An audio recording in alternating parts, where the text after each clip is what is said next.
Sunitha Krishnan survivor మాత్రమే కాదు, ఒక గొప్ప ఫైటర్ అని చెప్పారు మంత్రి సీతక్క. గ్రీన్ పార్క్ హోటల్ ఏర్పాటు చేసిన బుక్ లాంచింగ్ కార్యక్రమంలో పాల్గొన్నారు.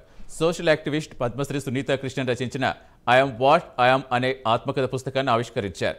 సునీత కృష్ణన్ జీవితం చాలా గొప్పదని, ఆమె ఆలోచనలు, పోరాట స్ఫూర్తి తనకు చాలా ఇష్టమని చెప్పారు. అమ్మాయిలపై జరుగుతున్న వేధింపులపై ధైర్యంగా పోరాడి ప్రభుత్వాల దృష్టికి తెచ్చిన ఘనత సునీత కృష్ణన్ దని గుర్తు చేశారు. ఆమె పోరాటానికి ఎల్లప్పుడూ సపోర్టుగా ఉంటామని హామీ ఇచ్చారు.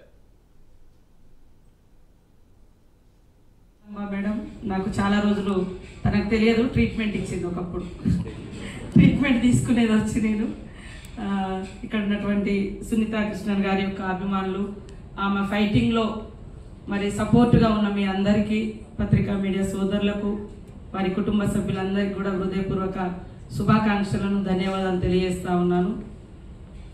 అందరూ అంటే ఒకరి గురించి డిస్కస్ చేయాలంటే ఫస్ట్ వాళ్ళ పాస్ట్ గురించి డిస్కస్ చేస్తారు, అదే ఫస్ట్ ఎప్పుడు తీసుకొస్తూ ఉంటారు.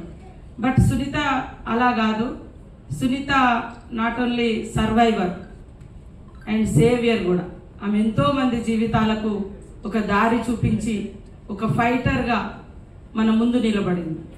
కాబట్టి అప్పటి నుంచి నాకు చాలా ఏళ్ళ నుంచి తన గురించి గొప్పగా తెలుసు. ఒక లెఫ్ట్ భావజాలం నుంచి వచ్చినాం మేము కాబట్టి ఇలాంటి ఫైటింగ్స్ స్టోరీస్ ఎక్కువ చూసేదాన్ని. నేను కూడా చాలా ఏళ్ల క్రితం నుంచి పరిచయం, కానీ దగ్గర నుంచి ఎప్పుడు కలుసుకునే అవకాశం, చూసుకునే అవకాశం రాలేదు.